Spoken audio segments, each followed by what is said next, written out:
And welcome back, everybody, to another episode of Bubba the Bat Flip, episode 129. Going to recap your week in FAAB as usual and just have a little more fun. Who knows? S'mores talk probably comes up. Mr. Vacation's back. He had a great time. So who knows what desserts he came up with. You can find myself on Twitter at BDintric, and the man that blew up Twitter on Monday as the Mr. Bat Flip Crazy on Twitter at Bat Flip Crazy. Toby, how we doing, man? I'm good. Wow. I was gone for a week and all of a sudden Mr. Vacation and I'm jealous. I'm being called I'm a one name man, just call me Toby. I saw that on Twitter the other day. It was so funny. It was like Glenn's laughing. I was like, oh, you're never going to live that down ever. I know. For those who aren't on Twitter all day long, like myself, Justin Mason put out the lineup for Potapalooza. It's Potapalooza, right? Yeah. Which is a great event. It's a fundraiser for charity, and it's just do weekend. A lot of. It's this weekend, July 23rd and July 24th. I'll be on at 2 p.m. Pacific time, 5 p.m. Eastern time. How about you, Bubba? I am at noon Eastern, 9 a.m. Pacific on Saturday. On Saturday, okay, and I'm later on Saturday as well.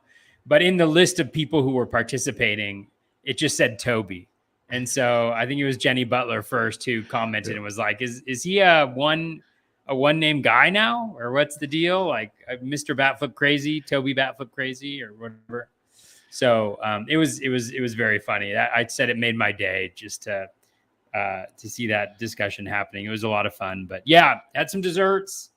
Really went to the Baked Bear in South Lake Tahoe, which nice. I'd highly recommend. It's got some big cookies, some big ice cream. It was fantastic. Tahoe's great. If anybody gets a chance to go there, it's a lot of fun and very relaxing. So, yep, it's the best. It's absolutely awesome there. No one cares, but like I listen to Pat McAfee show a lot. And he has played in the Century. I care. Yeah, thank you. He played in the Century tournament where all the celebrities play like the weekend before. I think you got there. You might have got there right around then. It's the first time he'd ever been in Tahoe. And when he returned to his show Monday and was talking about it, he's like, it's like a hidden gem. Place is amazing. Like everything's perfect with it. I'm like, yeah, welcome. Like California's not all like heavy freeways and smog. Like there's some pretty cool spots if you actually go searching for it. Tahoe, it's a beauty. You get all the seasons, you get it all. So it's definitely a good time. So. California is unreal. I mean, California is unbelievably beautiful. All over. I mean, where you live, where I live, like Tahoe, redwoods, beaches, like it's not all LA and it's not all LA and San Francisco. There's so much more than just the two big cities. So lots going on in the state. But yeah, we got some fantasy baseball to talk about here. Week 16 FAAB with the All-Star break going on right now. Some people, when we get into our pickups for the week, I had one OC that was pretty much asleep at the wheel. There was like 5 total moves in the league. Me and one other guy made moves, and then every other league was pretty active. But there was one I was just like, whoa, okay. Sounds good. So as usual, we'll recap the online championships, the 12-teamers, but Toby will definitely give his 15-team twist to it because that's where he's rocking and rolling these days, and we'll go over the top moves of the week, hit up some listener questions, and get on out of here for you guys on a Tuesday night, Wednesday morning, whenever you are listening to this. And the top ad of the week in 189 leagues, Esteury Ruiz of the San Diego Padres for $454 max bid. That was wild. Dude's got a ton of speed in the minors. Got 1 stolen base so far early on here. He's got 5 hits, double and a triple. He's even got caught stealing one, so he's tried to steal twice, which is big. The only thing I'll mention is he's playing in the outfield. They got some injuries in San Diego. Those will eventually go away. Then playing time can be interesting. I wasn't super aggressive on Ruiz. We'll see if that's a wrong move. What was your thoughts on Esteury Ruiz? Yeah, I wasn't overly aggressive on Ruiz. I think there are some limitations to the profile. I think he's like, super high ceiling because of the steals, as you mentioned, but also incredibly low floor, I think, as well. I mean, you just see it already in the profile. He's only got 19 plate appearances, but his O swing is at 50%. He's not making a ton of contact, 13.3% hard hit rate. I know that was kind of talked about a lot, was just the absolute lack of hard hit rate that he has. His max EV so far on 15 balls in play is 100 miles per hour. That's sub Kevin Biggio levels right there, which is always scary. So I think there's like a lot of limitations. And then there's the playing time issue, right? So Profar's back. He was called up right after Profar went down. He's a right-handed hitter. Will Myers is on the recovery. He should be back after the All-Star break. So there's more and more competition. And I think what was challenging to kind of navigate is he faced, I think, either 4 or 5 left-handers out of 6 games. And so I think for a lot of people, it's like, oh, he's playing every day. And it's like, well, it's really hard to determine whether he's actually playing every day or whether he's part of the short side platoon. And then when Will Myers comes, he goes back down. Now, they obviously, there's some rumors that they want to showcase him, make him part of a larger deal, which is certainly a possibility. And I think that's maybe where the most value lies. So it's one of those things where I think the chance that he hits is like 10%. But if he hits, and that includes like 50% that he gets consistent playing time and 50% chance that he's actually good, or even less than that, probably in my estimation. So 10% that he hits, if he hits, it could be a league winner because of the steals, 60 steals already this year. Although again, steals in the minors, a little bit questionable, but even the Bat X has him projected for, I think 6 when I looked during FAAB, 6 steals and 108 plate appearances. Let's see, what is it? And it's now 96 and 98 plate appearances. So you're talking 600 plate appearance, 36 steals. That's huge from a projection standpoint. So I could see why people were aggressive with him. I wasn't as aggressive. There were some guys that I felt were pretty similar. Like in 15s, I was looking at Akil Baddoo with a lot of games coming up as like a very similar maybe guy with more power who's actually done it in the majors for a little while. So yeah, that's just a really long way of saying I wasn't that aggressive with him, like $13 bids and 15 teamers, stuff like that, where I was pretty sure I wasn't going to get him. Yeah, I was just really, really concerned with the playing time, as you mentioned. That's like it's this time of the year where if some leagues I have $400 or whatever, some leagues I have like $250. It's like I can't be going crazy for a guy I can't trust to be there. I'd rather spend $10-12 on a Leody Taveras or something that might be up just as long or longer and roll those dice, or different players. Like we talked about so many outfielders in recent weeks that like you can move up and down and move around your rosters, and I think I'd rather spend on those. Again, could be wrong. Like you said, the ceiling of steals is crazy. It's just I'm not a believer in the playing time. We'll see. Could be wrong. We've been wrong on many of these things. I've been wrong on many of these things before. So time will tell with Esteury Ruiz. All right, next up, Meyer, another young stud pitcher for the Miami Marlins. They just keep churning them out. He's crushing the minor leagues. In his debut against Philadelphia, 5 1/3, 7 hits, 5 runs. 2 of those are home runs, a walk, and 5 Ks. Like there was some good out of the start, obviously some bad out of the start. Could have been nerves. Like we see this a lot with these stud pitchers.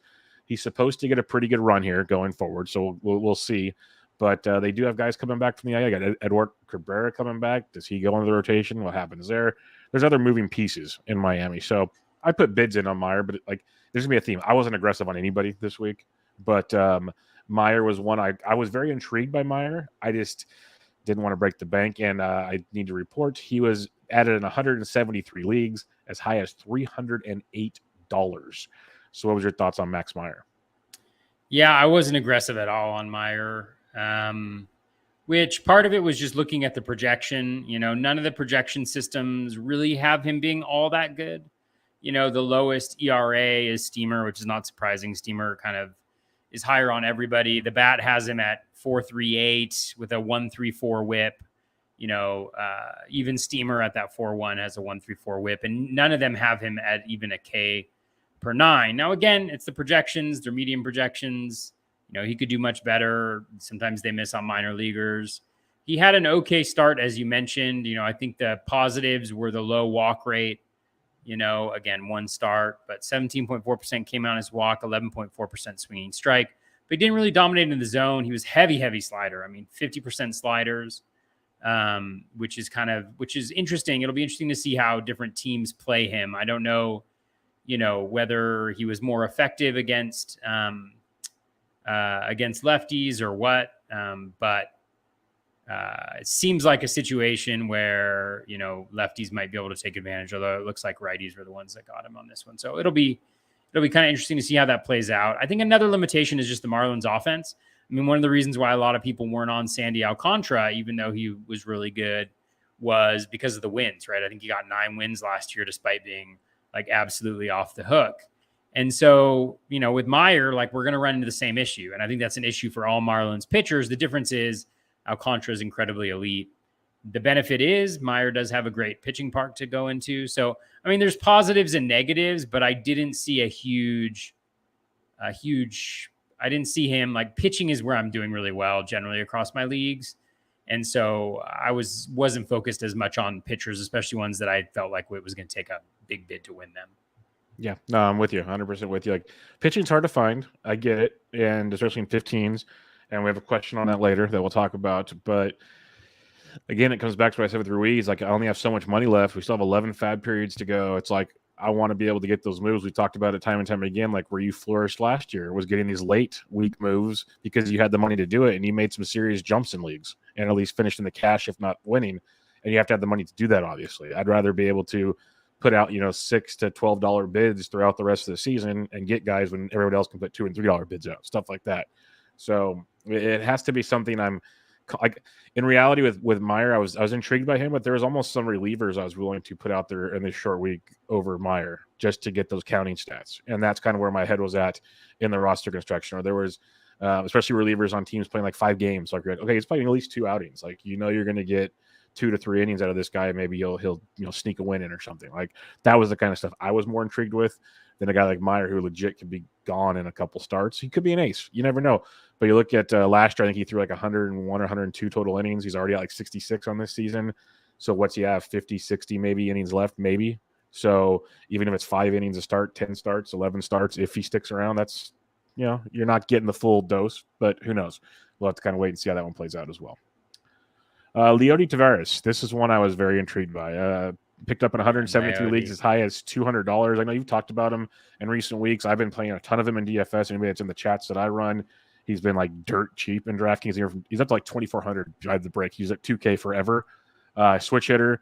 Ended the first half on an 8-game hitting streak, hitting safely in 10 of his last 11. And it's not even just like a short spurt. He's hitting 341 since getting called up with 3 homers, 5 stolen bases. And most importantly, and I know you'll hit on all this, his strikeout rate is dropping compared to what we've seen in the past. His plate discipline is much better. It's improved in the minors, and it's translated to the bigs compared to previous seasons. He used to be like a low 30% K guy. Now he's a 24%. That's a big drop for the stuff we're looking for. I mean, he's getting on base, and he's going to steal bags. So I love the improvements we're seeing. He's still a very young player. He had the prospect pedigree. Is he going to be elite? Who knows? Is he going to regress a bit? Probably. Like, the BABIP's crazy. I'm not like stupid, but I think the speed's legit. He does have decent power. And the Rangers have no reason not to play this guy. So I was very excited about this. Was one of the guys I was more excited about this week. What about you? Yeah, definitely. I mean, where he was available in 15 teamers, I was pretty aggressive. Unfortunately, he was gone in a lot of places. It's just one of those things. Like, I loved Leody last year. Last year, I had him in so many places, so many DCs, so many leagues, and he just killed me. And it's just, you know, last week was the week of his career so far.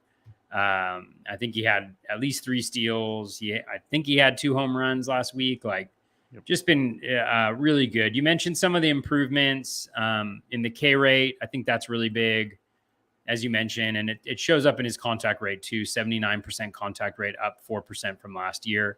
In zone contact up 10%, which is huge.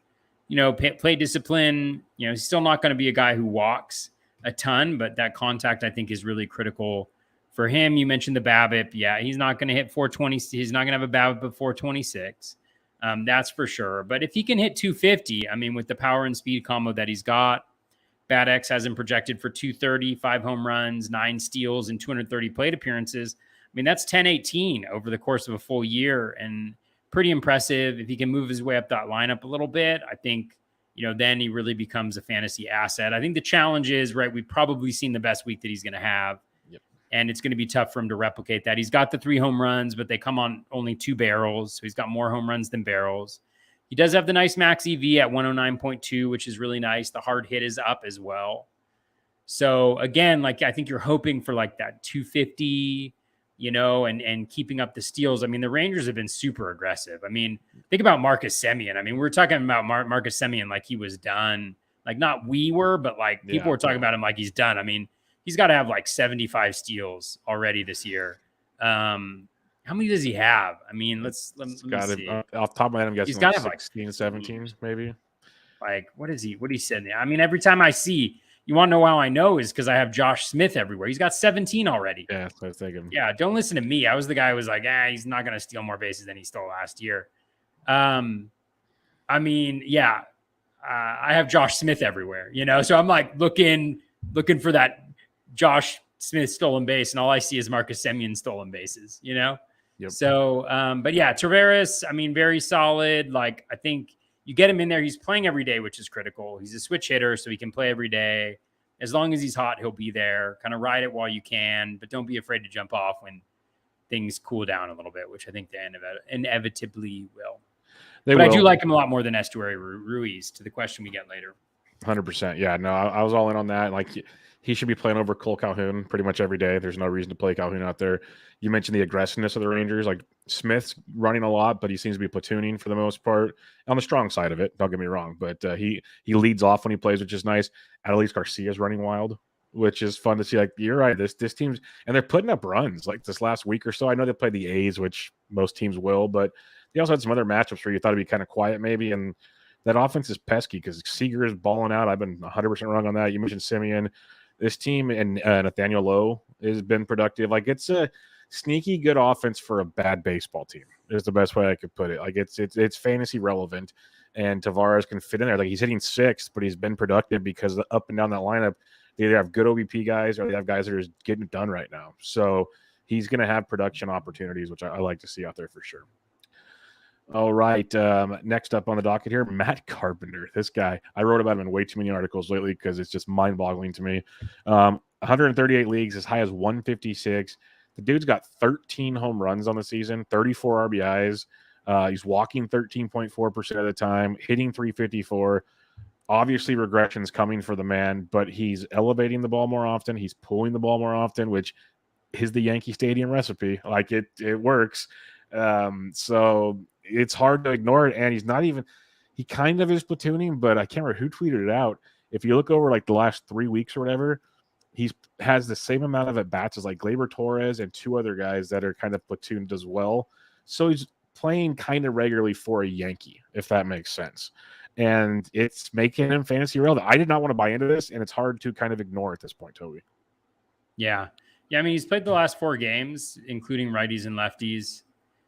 He was definitely interesting. I mean, we know that Matt Carpenter's been good. And I think one of the things that I like about him is that the plate discipline is so elite.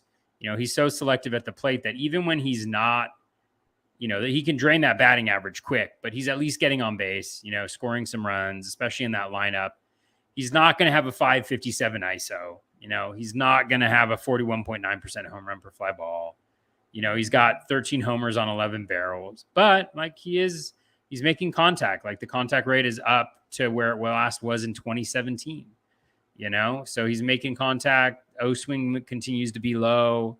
And as long as he plays well and Joey Gallo is terrible, then, I think he's still going to get some opportunities to play. And then when he doesn't, then, the playing time will cut back a little bit, but they'll get what they can out of him.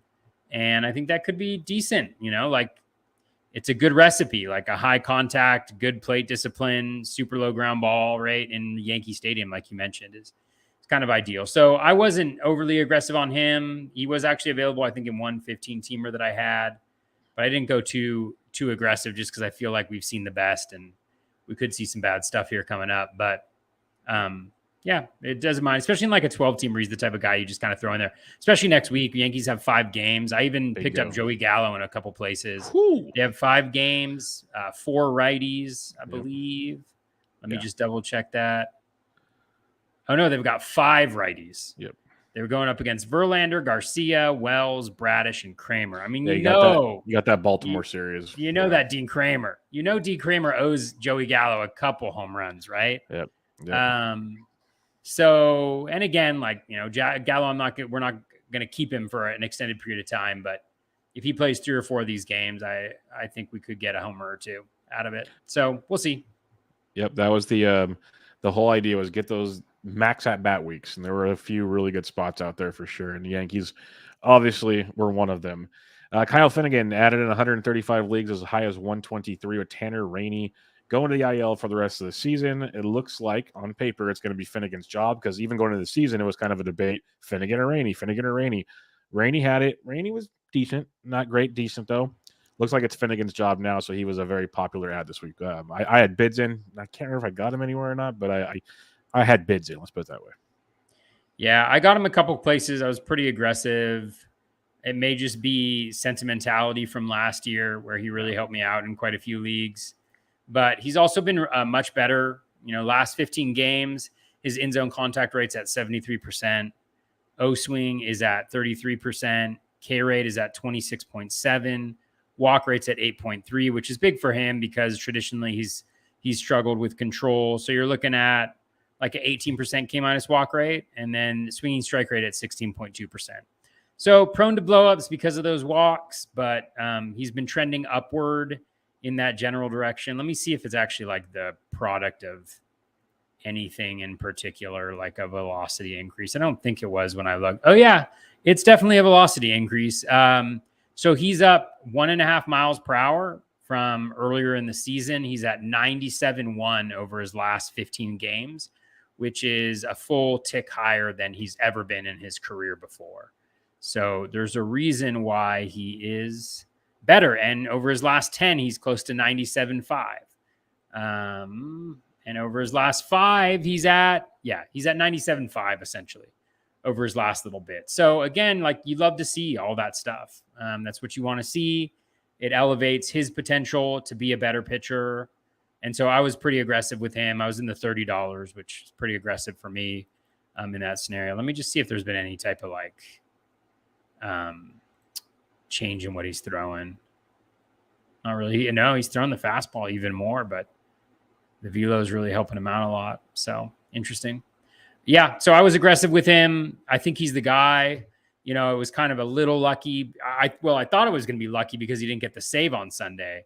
It looked like he was going to get the save. Then they got another run, so he didn't get it. So I thought that might keep the price low. Of course, he was in like the 30s to 50s in league. So I like him, Yeah, I can definitely see the appeal. So he's one of the better relief pitching targets to come in. And it was good and bad. As I had Ryan Roof on last week, and at the end of the episode, I said, hey, who are some guys to potentially stash going forward? And he mentioned Finnegan. And the very next day, Rainey went down with an injury. I was like, oh, well, we can't get him for cheap now. That's just been out the window. But he was on that one, so that was good to see.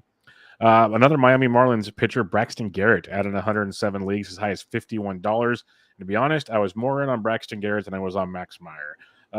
Garrett threw over 120 innings last year. He's around 65 this year, so he's got a long ways to go if he goes to improve his innings totals.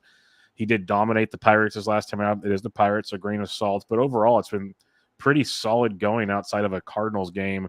Strikeouts have been hit and miss, but he's shown really good pedigree throughout the minors. And I like what I'm seeing from him. He should, on paper, be in this rotation for a little bit unless he really screws up. So I was more into Braxton Garrett this week than Max Meyer, and I did get Garrett in a few spots. What about you? Yeah, we talked about Garrett like 5 weeks ago, I think 5, 6, 7 weeks ago, after his initial start, which makes us sound like really smart, except how many shares do I still have of him left over? I have 0. I had him on virtually every single team, when he was being bad. And I didn't have him in for most of those weeks, but yeah, I like what I've seen. You have to take into consideration like who he was facing, but over his last 5 games, the O swing is at 42.6%, which is fantastic.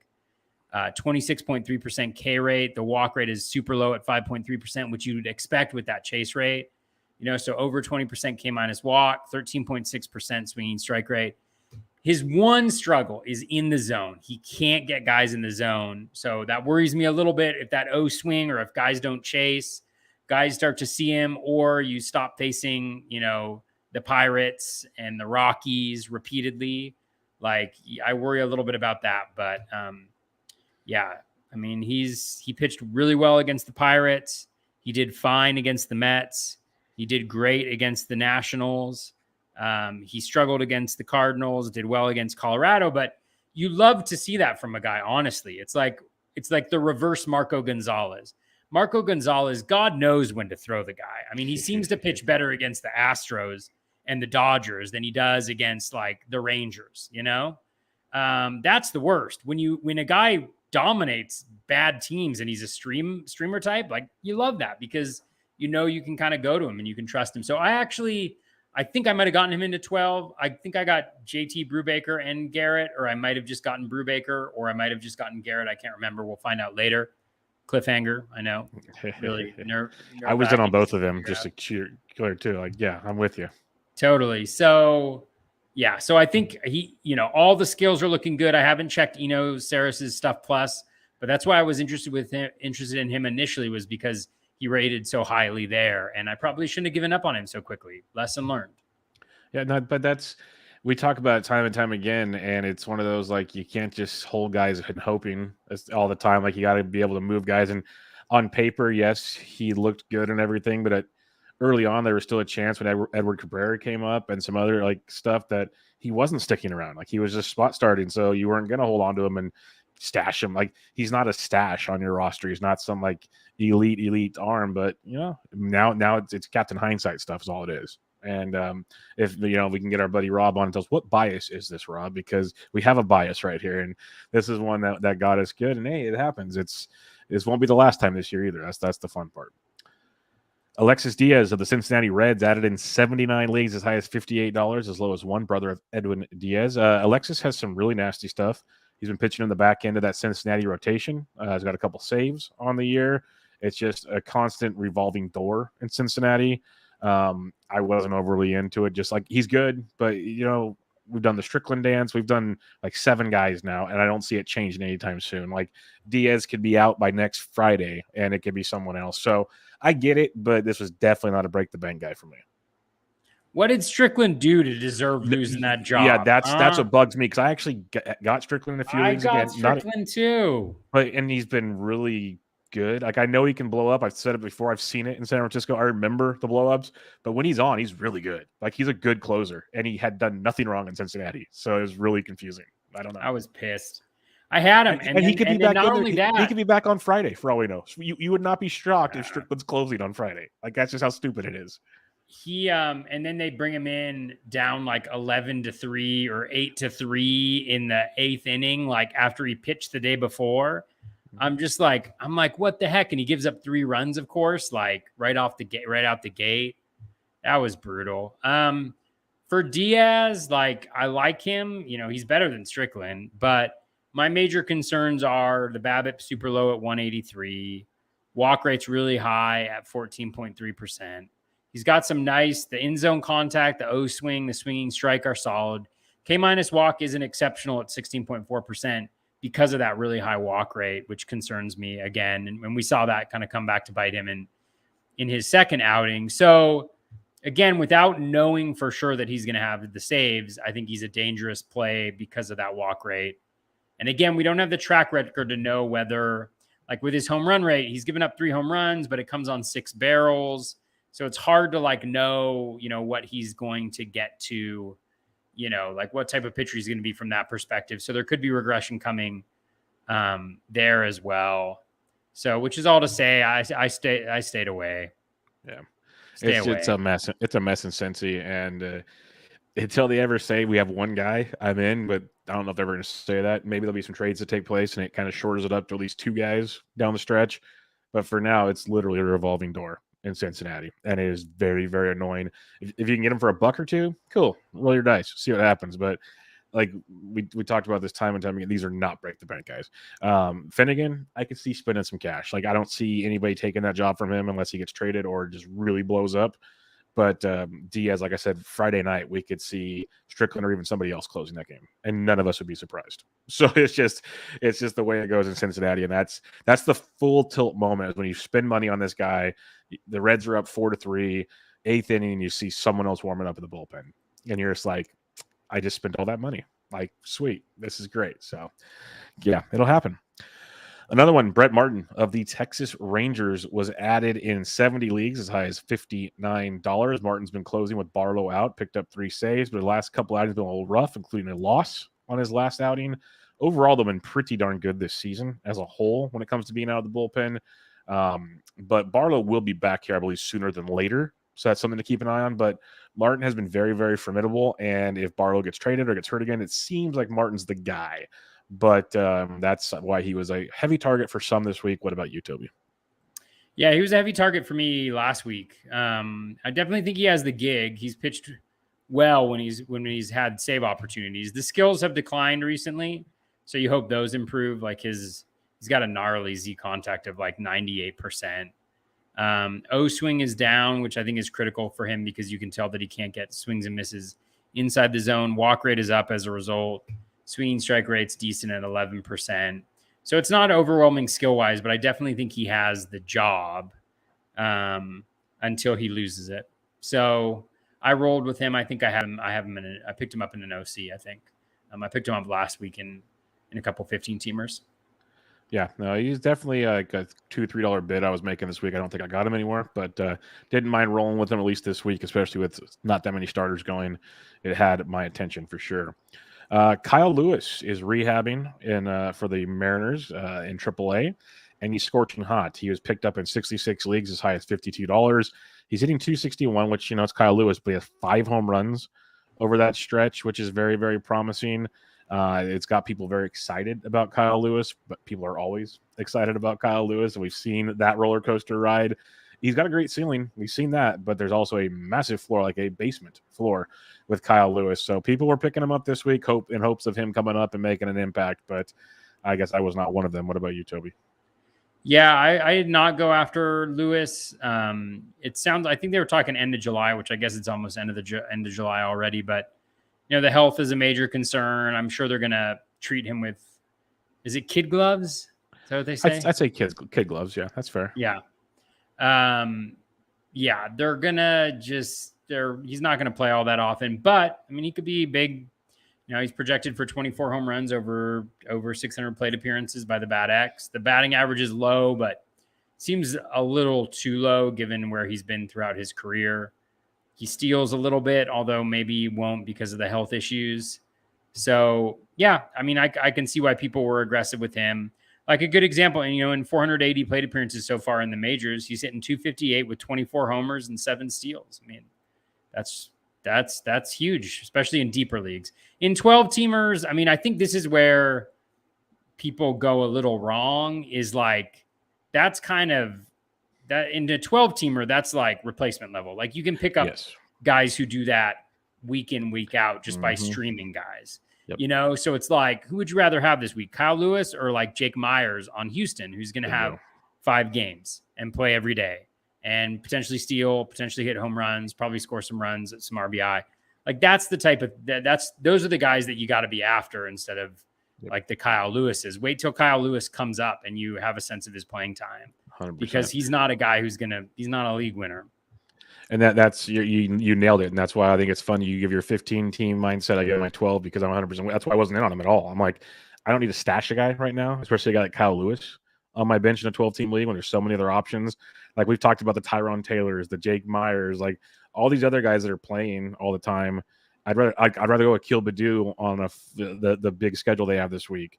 Obviously, I was in on Leody Taveras. There's just so many more outfield options I was going for over a guy that might not be back to the end of July, and we still don't know when he's going to play. He could be good. Could be really good, like we talked about. But for a 12, it's tricky. It's tricky to roster a guy like that. And I've had questions from people in 10 and 12-team leagues like about, should I start stashing certain guys? And I'm like, these aren't stash guys. They're just not. I hate to break it to you. Like, they're fun. They're cool names. They're young. People are hyped on them. They're not stashes. They're just not at this point in time. Unless you have unlimited ILs, then you can do whatever you want. But that's a different animal. Nolan Jones, he was picked up in most leagues last week, but 51 leagues for as high as 181 this past week. Obviously, I would assume not available on any 15s this week after last week, but I didn't have you here last week. So I want to get your thoughts on Nolan Jones, who's hitting 333 so far. He's got a home run. He's walking 18% of the time, striking out a ton still, but walking a lot, which I think is really, really good to see. So what are your thoughts on Nolan Jones? Because the hype train is real with this one in Cleveland. Yeah. I mean, so far so good, right? The O swing's at 19.8%, which is fantastic. He's got a history of walking, even his projections are anywhere from 11 to 12.8% walk rate. So that's huge. If you're in an OBP league, it's fantastic news. The K rate is going to be high. The BABIP is not going to be 471. He does have 4 barrels, max EV of 110. So he checks a lot of the boxes for your typical kind of power OBP power hitter, but he's got a little bit of speed too. I mean, all the projection systems have him for a couple steals and 150 plate appearances. So, rest of the season, maybe looking at 8.4. So not bad. Depends on where he ends up in the lineup. If he stays hot, he could be in the middle of that order and produce a lot more, but chances are, he comes down to earth a little bit here and has a slow few weeks.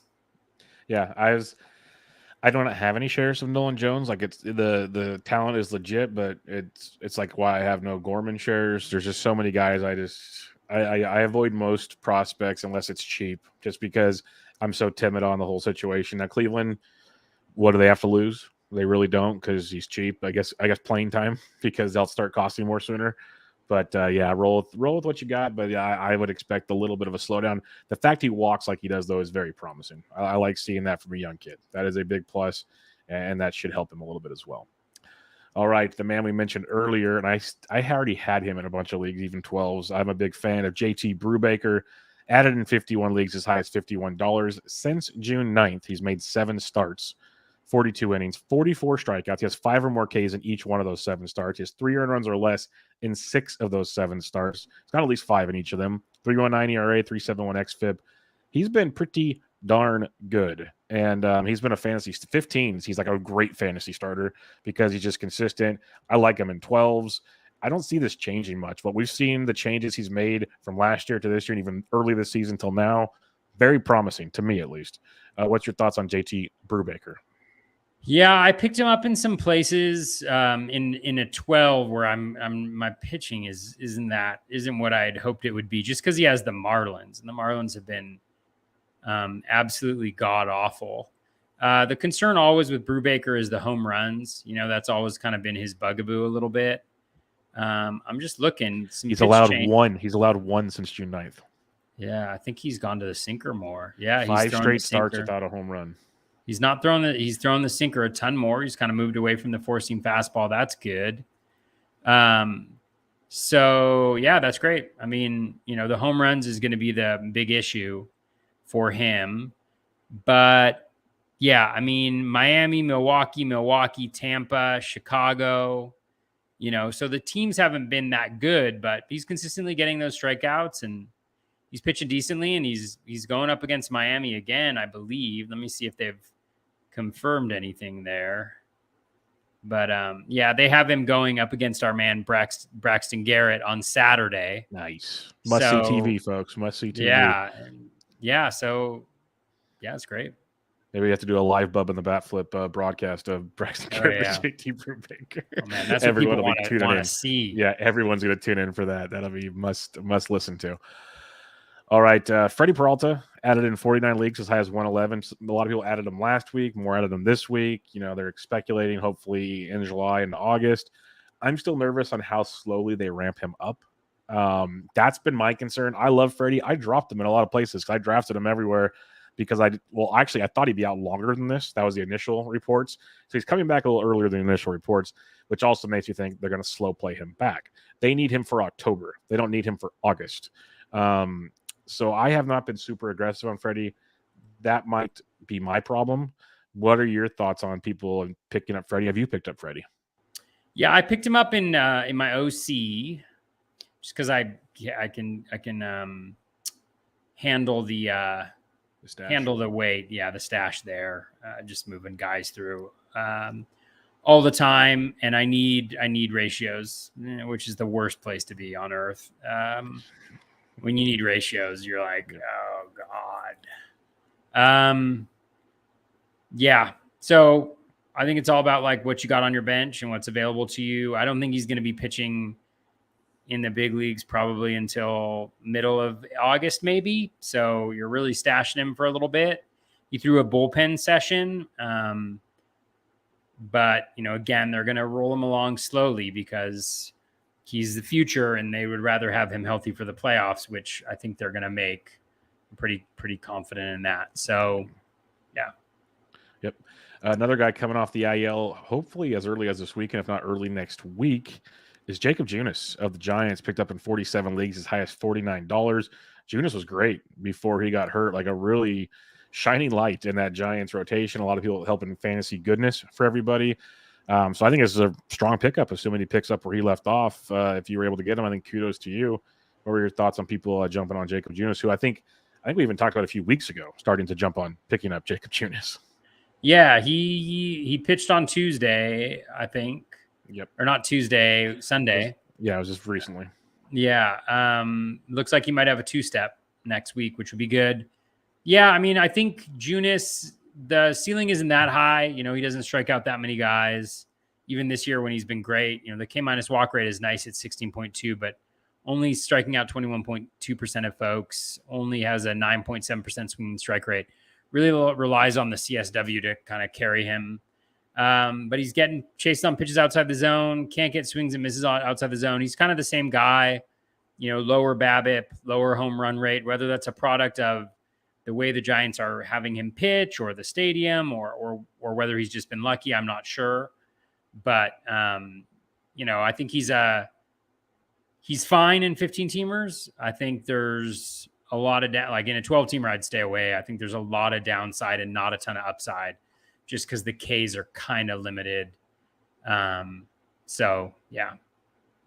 We'll go through a few more here. Jose Miranda picked up in 43 leagues, as high as 47. I love what I'm seeing from him. It's one of those, prospect slow start. We're going to send him back down. Injuries kept him up, but he's starting to get comfortable again. We, in the preseason, like best ball leagues and stuff, this was the guy everybody wanted to target. He's going to be the new third baseman. He crushed it in the minors last year. Well, since June 1st, he's hitting 301, 6 home runs, 19% K rate, which I think is strong, 221 ISO. Been very, very effective as he appears to be getting comfortable at the plate there. And he's got first base, third base eligibility. I was honestly surprised he's still sticking around in this many leagues. I guess it's the product of a 12-team situation. But I think he's a very strong, like, he might not light the world on fire consistently, but I think if you just kind of plug him in for the rest of the season, you're going to be very happy with your end results with Jose Miranda is the way I look at it. Yeah, I mean, I think he's fine. I think he's like kind of blah for 12-teamers, but you mentioned like the low K rate is great. Playing time's a little iffy because Miguel Sano is coming back as well. So there's another guy to kind of split things with. He's been pretty lucky, 9 barrels, 8 home runs. So, I think he's fine. Good in 15-teamers, but I'd kind of steer clear of him. Miguel Sano's needs to go away. Let's just be honest. Like he doesn't need to be involved in this anymore. Man, he was barely striking out in the minors. I'm sure he's going to come in 15% K rate. Just if Miguel struck out 15% of the time, Miguel Sano, he'd hit like 75 home runs. I don't know. But we know that's not going to be the case. All right, let's go over our pickups of the week, and we'll get some listener questions here, Toby. So if you want to pull up your ad drops for the week, all right, and let us know what you got going. Let's see what we got. FAAB results. All right. Added Ha-Seong Kim. Dropped Michael Chavis. $13, $8 runner-up. These are all 15-teamers for the time being. Kim's playing every day. Needed a corner infielder. Chavis is not playing every day. He does have 2 lefties to start out this week, but they're tough matchups. Or not tough matchups, but difficult enough matchups. And it's, poor guy. He had 2 barrels in this one game and 2 flyouts, just brutal. Added Joey Gallo, dropped Nelson Velasquez, $6, no backup bid. Nobody likes Joey anymore, even though, he's career worst across the board in all the luck stats. So hopefully that changes sometime soon. I haven't Did hit a home run on Sunday. I haven't seen a tweet from you on that one like you got from Jonathan Scope and others. Oh, right? man. You don't have the courage to throw that tweet out there? Well, Jonathan Scope did me in, He's like, I'm going to hit this one week that you talk about. And steal 4 bases, though. Yeah. Brooks Raley added, dropped Tyler Duffy, added Reynaldo Lopez, dropped Bruce Gratterall, added Matt Bierling, dropped Luis Gonzalez. The Giants have a bunch of lefties coming up. Yep. I think they have 3 out of 4 after Tough the break. lefties too. And then they have 3 out of 4 Monday through Thursday. Gonzalez has not played against lefties, or he's played against lefties and then not against righties, which is bizarre. hasn't really been hitting since he came back, and just not all that confident that he'll be able to keep up what he was doing earlier in the season. And then, he's kind of week to week. This is a standalone league though. So, more interested in the ratios than, I would love to get some saves, but more interested in protecting some of the ratios there. Another standalone 15-teamer. Added Andres Munoz, $13, runner-up of $10 for Hunter Strickland. Munoz has just been the best pitcher on earth practically, outside of maybe Shohei, over the last couple months. And again, standalone league, looking more for ratios than for saves, at least now. This was a mistake bid, actually. I got Miguel Rojas for 9, backup of 1, dropped Michael A. Taylor. This one, that was a bad bid on my part. It's one of those ones where like you hit pretty far down on the conditionals, and you're like, oh, I didn't really think that I have 4 shortstops now. Why on earth did I bid $9 for that guy? I know he has 4 games coming up, but not $9. Not $9, guys. In one of my mains, picked up Kyle Finnegan, 34, runner-up of 27. I dropped Marco Gonzalez. My pitching in this league is very good. My staff is like Garrett Cole, Dylan Cease, Zach Wheeler, Miles Mikolas, yeah, Eric Lauer. I have one other guy who's really good. So Marco Gonzalez is just, I'm up by 100 Ks, I think, something like that, 110, 120 Ks. So Marco Gonzalez feels zero need for me. Added Akil Baddoo, dropped Brusdar Gatterall. Again, Baddoo, I think there's actually a mistake on RotoWire. I think RotoWire had the Tigers and the Twins having a double header on Saturday, but somebody has since told me that that's actually a lie. Is that right? I haven't. No. I saw the doubleheader. I saw them not playing on Friday and having a doubleheader on Saturday. I was very confused by that. Yeah. Regardless, I think they play 3 times this weekend. Yeah. I think they only play. I think the Tigers have a doubleheader on Thursday, game, and then I just think they have 2 on the weekend. Oh wow. I think RotoWire is wrong there, because I think the MLB schedule doesn't have it. NFBC doesn't have it on there. Oh, no, so curious. We'll see what ends up happening. But anyways, there is either 3 or 4 righties. So Baddoo should play there, against Oakland. That's a nice little stolen base opportunity. Same thing with Minnesota. So just probably a 1-week rental unless they get a bunch of righties after that, which it doesn't look like they have. So we'll see. We'll see how things go with Baddoo there. But picked him up. In my other main, I added Frank Schwindel for $17, $1 backup bid. Maybe it was a little aggressive on Frank Schwindel. Harold Ramirez got hurt, so I dropped him, which was sad.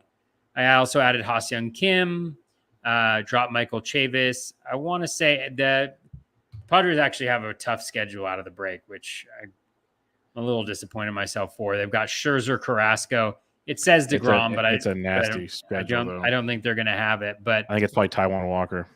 Yeah, but then they have the Mets aren't that bad for steals, but yeah, I'm not super excited about that matchup. Real quick, I looked at MLB.com and yeah, there's nothing for Friday and 1 game for Saturday for the Tigers. Yeah, so I think interesting. RotoWire, I don't know why you still got that up there. That fooled me. I think that fooled quite a few people. I don't know what's going on there, but anyways, a great service generally, but that's a big snafu right there. So Ha-Seong Kim, I don't know how I feel about that after looking at the schedule, honestly. I think I was just looking for a guy who was playing every day, and he's playing every day. In my OC, I added Reed Detmers, $17, dropped Nick Pivetta, $0 backup bid. Added JT Brubaker, dropped Nick Lodolo. Added Austin Slater, dropped Garrett Cooper. Slater's got 3 lefties. They're tough lefties, but 3 lefties coming out of the break. And he even played against a righty recently, and the Giants are struggling for hitting. So, we'll see what we can get. In TGFBI, I added Leody, $36, backup of 26. I need speed pretty badly there.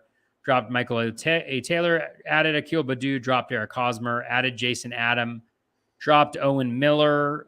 Need some saves there. Added Gene Segura for the stash. Dropped Nick Pivetta. My TGFBI team, man, the pitching in my TGFBI team, poof, good God, it's good.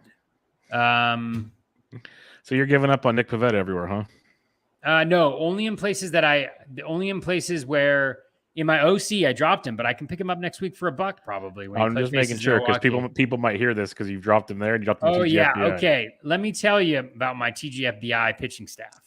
All right, this is why I dropped Nick Pivetta. Same reason I dropped Marco Gonzalez, Corbin Burns, Zach Wheeler, Dylan Cease, Miles Mikolas, Kyle Wright.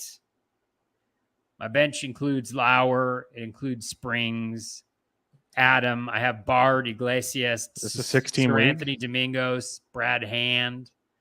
So, no, I think I'm 30th overall or something like that. Yeah. What am I? 34th overall. But if you just look at pitching points, I'm top 10. Steve Weimer's winning that one, of course, that punk. But I have the 8th best pitching. So it's my hitting that's sad, which is pretty much the case across the board. So anyways, enough about my great pitching. In Barf, I added Brett Martin, dropped Marco Gonzalez, added Schwindel for $24, $0 backup. Very aggressive there. I added Matt Carpenter for $9. No runner up there. Barf is getting kind of nasty. Little, people not how many people are paying attention anymore. Only Matty Wood, who put in like 7 bids last week. Who's great. Him and John Posma are in a battle for our main event right now. And Matty's gone on a super hot streak. He's got a really, really great team there. So I lost all my Barf bids. That was very disappointing. I did not have enough contingent bids Oh, in man. Barf. That one got me good. I was more focused on my OCs. That's where I was. I was going my contingency bids on my OCs were long. There were a lot of ratio relievers I was in on. There was all kinds of things that I was going for in the OCs this week that did not pan out into my deeper leagues, of course. Speaking of the OCs, I got Jacob Junis, dropped Dane Dunning, $8, no runner up. Got Braxton Garrett, $8. Dropped Aaron Savale, $2 runner-up. Added Trent Grisham. Again, Padres' tough series coming up. But I like the improvements Grisham's making, even in the hard-hit skills and everything. I think we might have an interesting second half coming there. Dropped Kevin Biggio, $6 too. And I got Ha-Seong Kim as well. Dropped Hunter Dozier, 4 for 0. Those are more long-term bids for me, kind of like what you were seeing every day at bats. Schedule's tricky, though, so that'll be interesting. Next OC, added Brandon Belt, dropped Brendan Donovan, 8 for 0. Added Sir Anthony Dominguez, dropped Dane Dunning, 6 with no runner-up. Added Carson Kelly, dropped Mitch Garver, 6 for no runner-up. Next OC, this is the one where we had 5 total bids this week. I added Leody Taveras, dropped Colton Wong, $12 with no runner-up. Added Braxton Garrett, dropped Dane Dunning, 7 for no runner-up. 4 of the 5 bids this week had no runner-up bids. One of them was a $1 runner-up. This is the league that gave up quickly. And then in the next OC, added Matt Carpenter, dropped Michael Chavis, 13 with a runner-up of 12. Added Diego Castillo, dropped Glenn Otto, 3-1. Added JT Brubaker, dropped Will Smith, 3-2. So I was pretty happy with those bids in that league. Those were all pretty close, but yeah, didn't get too much else. It was almost the same stuff everywhere else. So I was on a lot of the same guys you were on. A lot of JT Brubaker, a lot of Braxton Garrett, a lot of Belt was available, a lot of 12s. So I was putting bids in on Belt.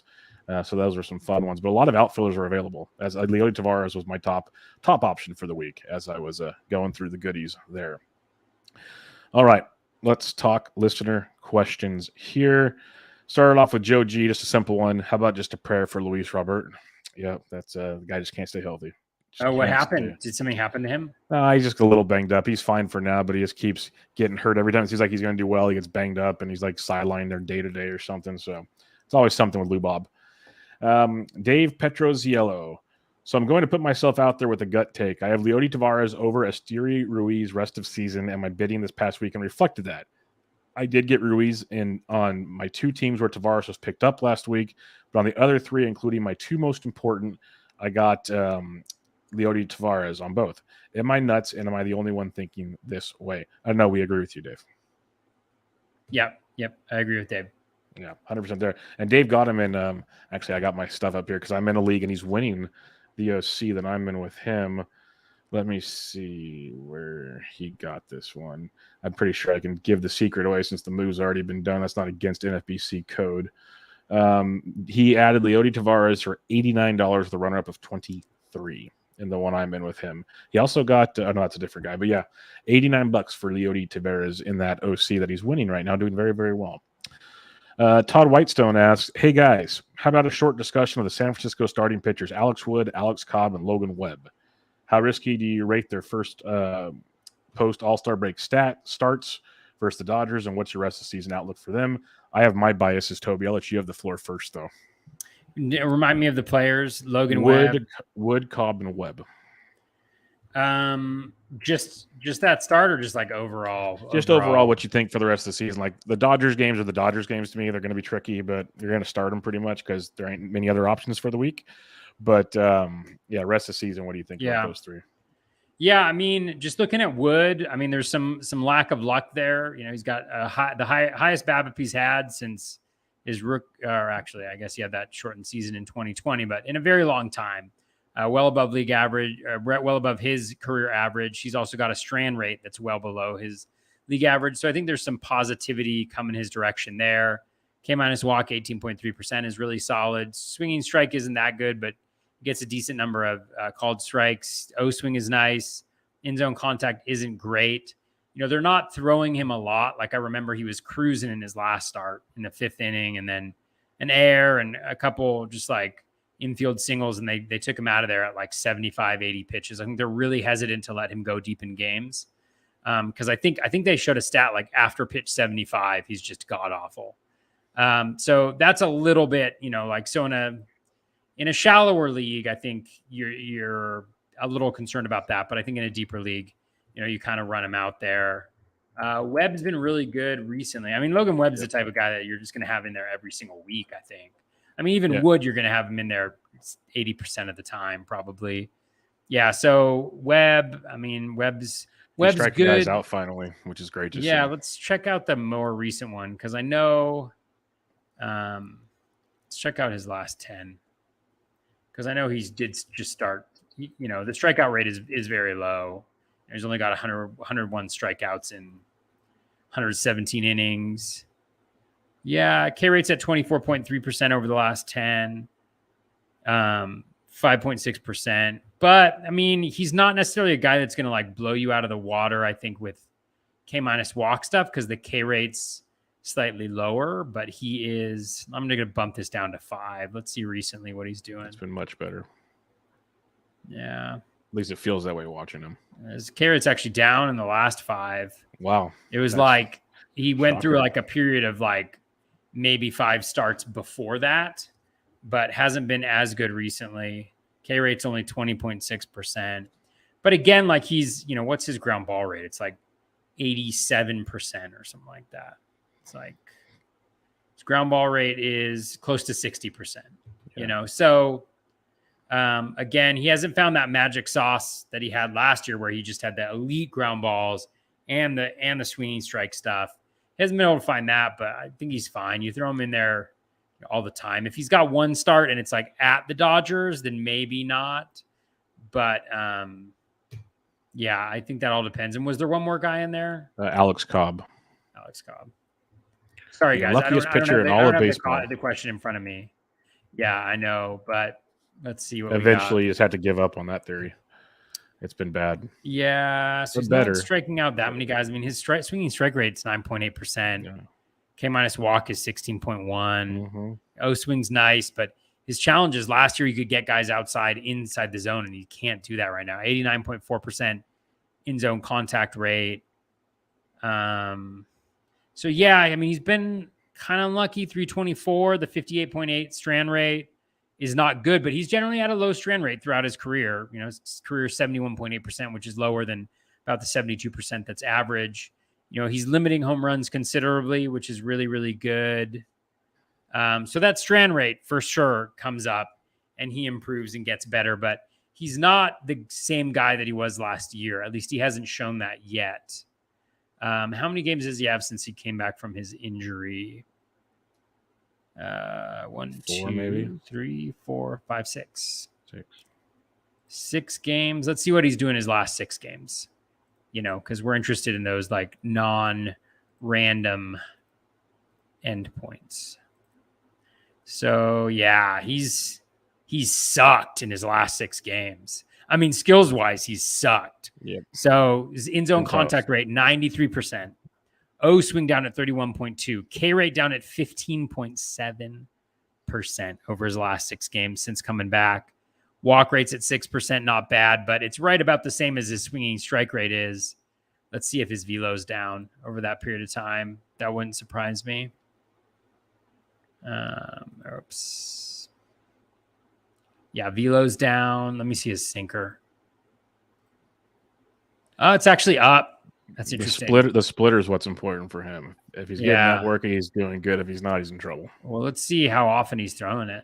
Oops, that's velocity. He's throwing 41.9% of the time. So I don't know what's going on there.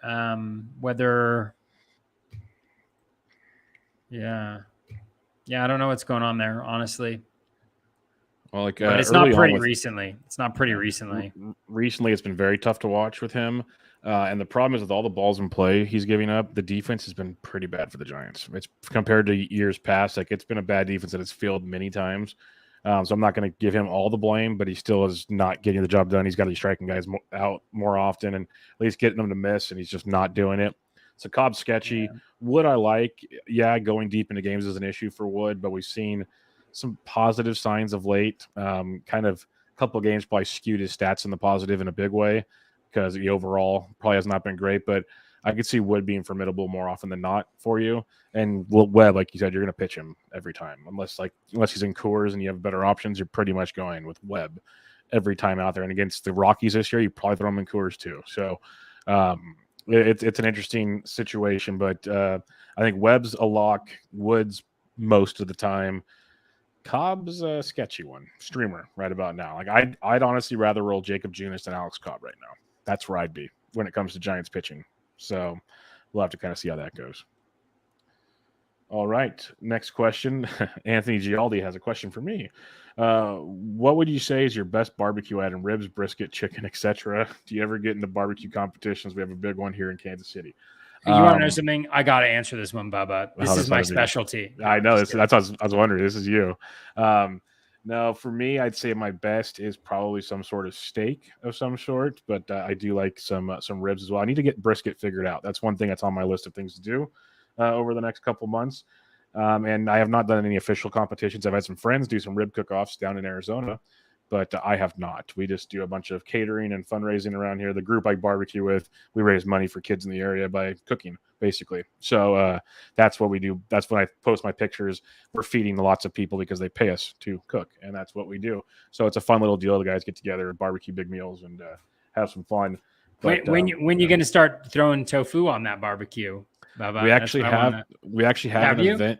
No, not yet. But I have, because I'm the president of this club right now, so people call me to organize the menu and see what we can do. And we have a potential wedding coming up in November, and they asked us, because we do like a special pink bean recipe deal with different stuff. They asked if we could do a vegan beans. Oh, so no tofu, but that'd be a first for this club. Let's put it that way. Well, we're not opposed. Big moves in my house. My kids who haven't really eaten meat their whole lives are now ranging into the meat department. So we had a pepperoni pizza. I think I actually touched the pepperoni at one point in time. I was like, oh my God. Yeah, no, I get it. I heard our buddy Rob DiPietro had, I believe it was Slack and Sackett. Yeah. And you guys they brought you into the conversation because I believe you guys are all vegans, all 4 of you, or at least 3 of you. Sackett might not be. No, Sackett's a vegan. Slack. I eat fish and seafood. Okay, so you're pescatarian. Yeah, so I'm pescatarian. Yeah, I don't think Slack seafood. Is. I don't think he is for sure, but he could be. They had a big conversation on it, and I respect it all. That's why it's fun. I really don't care what people eat, to be honest with you. If whatever makes you happy, whatever floats your boat, like do it. I mean, you guys are raising money for kids. That's what we're doing. We give thousands of dollars away to kids and scholarships and all kinds of other things. So cool. That's the purpose of it all for us. We're not just like, hey, let's just go get really fat. That's not the goal on this one. But we do get to eat well. We get to eat it, but it's not just for us. All right, Edward J. Gillis. I hinted at this question earlier. Hey, guys, not much pitching out there in 15-team leagues. I picked up Cole Irvin from Oakland a couple times. He's 15-team viable from time to time. I agree. I mean, he's been good. I dropped him a while back in 15-teamers, and he's been good since. He said Domingo Germán 2 weeks ago. He should be coming back from the IL potentially. And the opinion on them and who have you grabbed in the last 2 weeks? You mentioned Irvin. He threw a gem against the Astros in his last start. Like he's got those blow-ups that you expect from Cole Irvin. But I think he's got better or more good starts than bad starts, if that makes sense to anybody out there. Like he's been formidable, especially in 15s. I could see that appeal. Germán, I'm just worried about what you're going to get because he hasn't pitched much lately outside of these re-ups. Because when he got hurt, we haven't really seen much of Domingo Germán. And in that Yankees rotation, where's he going to fit in? That's my concern. But what's your thoughts on Cole Irvin and Domingo Germán? And then who have you been picking up lately? Yeah, I think with Germán, he'd fill in for Severino. That's right. I think that's the talk. That's correct. Germán, we kind of like know who he is. Low whip because he doesn't walk a lot of guys because of the O swing being really high. Decent strikeouts, but man, does he love to give up a homer. 1.66 home runs per 9 throughout his career. And I think that's been kind of the bugaboo against him. That's like what's really hurt him. So the ERA, I wouldn't expect anything necessarily to change. You can look at like his bat projection. I mean, it's good. 3.92, 1.17 whip, 37 strikeouts and 39 innings pitched. So I like that, especially with the opportunity for wins that you might get there. Not thinking about all the like off the field stuff with Germán either. And then what was the other? Cole Irvin. Oh, Cole Irvin. Yeah, I think he's one of those like the upside's pretty low because the K rate is so low. Yep. His K rate's 16.1%, career 16.4%. And I think the challenge with that is if you can be successful, if you can keep that ERA down, if you can keep that whip down, then great. Like that's awesome. But it's really hard to do that in Major League Baseball when the ball is being put in play that often. 258 BABIP, his career is 294. So definitely regression coming there. So, and then it's like he's on the A's. So how many games is he actually going to win? Although that team has been like a little bit better. So I just think like that the upside is very low on Irvin. Yeah. I'd much rather have Germán in that instance. So, and Irvin is strictly a 15-team league guy. Like unless he's got a great 2 start and a 12. Oh yeah. Sure. I'm just going to make that very clear because I've looked at Irvin many times. He's been like on conditional bids down the list. Like I get it if you need somebody, but let me be very clear. He is more of a 15-team guy in the long run, 100%. I think his other part of the question was guys we've been adding lately. I think it's guys we've talked about, like Max Meyer if he was available, Jacob Junis if you can jump on him early. Reed Detmers was available in some 15s when he first got called up. JT Brubaker was a good one to go add. Stuff along those lines is what I'd be thinking. Like I know some people added Daniel Lynch before he went on the IL. Dane Dunning was popular before he got hurt. Guys like that is kind of where I'd be leaning in 15s, but it's always a fluctuating situation of which 4 or 5 starters coming back from the IL that you can pick up. Yeah, starters were particularly brutal this week. There was really nothing out there. Let me see. I think he got picked up. Let me just double check here. One guy that I liked that I didn't end up getting anywhere. My challenge right now, or not a challenge, I mean, it's a good spot to be in, is just that like my pitching is generally my strength. And so I'm finding myself going after hitters a lot more and not even being aggressive on pitchers that I really like because I don't want to spend my FAAB on them. I think he must have been picked up. So, yeah, he was picked up in virtually all of my leagues. Cutter Crawford was a name that I really liked heading into this week, but he got picked up everywhere. With Waka on the IL and with Sale now probably out. I didn't see the update on how long he's going to be out, but I'm assuming it's a pretty long time. With those openings in the rotation, Cutter Crawford's actually been really good. Yeah, he's been sneaky good, really good. Mm-hmm. And so the problem was when he was going to pitch, but now he seems to have a little bit of an opening. And I mean, you can love Michael Wacha all you want, but if you look at his metrics so far this year, the man is smoke and mirrors so far. Mm-hmm. Like, let's see, Wacha's got like an 8.5% swinging strike rate, 9.9% K- walk. Like somehow he has a 2.69 ERA because of a 2.40 BABIP, and he's not giving up any home runs. 80.9% strand rates, over 7% higher than his career average, despite having the lowest swinging strike rate of his career, the second lowest K- walk rate of his career, the worst in zone contact of his career. Like, that guy's going to get blown the heck up, the second half of the season. So I liked Cutter Crawford. That he was the starter that I was most aggressive after. Yeah, he seems to be like you said, locked in there, which is big. I'm trying to find a tweet, and if I can find it by the end of the show, I'll put it out there. Someone compared him to an elite starter a bit and kind of compared their overall K percentages and like contact rates. I know it's a small sample with Crawford, but it's pretty impressive. So if I can find that, I'll bring it up as we go on. But I think that's a really good call there with Cutter Crawford. I'm pissed off. What happened? These bids. One of the leagues where I kind of need a little bit of starting pitching, I had Andres Munoz above Cutter Crawford, which makes sense. I mean, in some respects, but I got Miguel Rojas instead of Cutter Crawford. Yeah, that could come back. What the heck happened there? It happens. You're just innocent, but it happens. You're not perfect. You're not a robot like your buddy Phil. So it's okay. You're allowed to make mistakes. Last question we have here is Lil Book of Calm. He asks, who are the relief pitchers most likely to be affected by a trade, either by leaving their current situations or by their team acquiring somebody new? And this is always the fun guessing game that we play. But I think you look at the bad teams. The Orioles used to be a bad team. I still think Jorge Lopez could be dealt, which brings Felix Bautista into play for sure. And then you just kind of go down the list. Kansas City is always interesting to do something, but you never know how that's going to play out. Oakland's always in play as well with Lou Trevino. Don't say that. Don't put that into the world. I would love to see Lou Trevino too, but we know the A's. I think Joe Mantiply could replace Mark Melancon here sooner than later because even though Melancon is getting paid, he has been messy. David Robertson for the Cubs could get dealt at some point in time, which could make things fun. Kimbrel's been bad, so Evan Phillips could be something to look into as well. And there's some of those other revolving doors. So who are some of the guys you're looking at there in the relief market? I mean, you mentioned a lot of them. The biggest one for me has been Felix Bautista. I actually picked him up a couple weeks ago.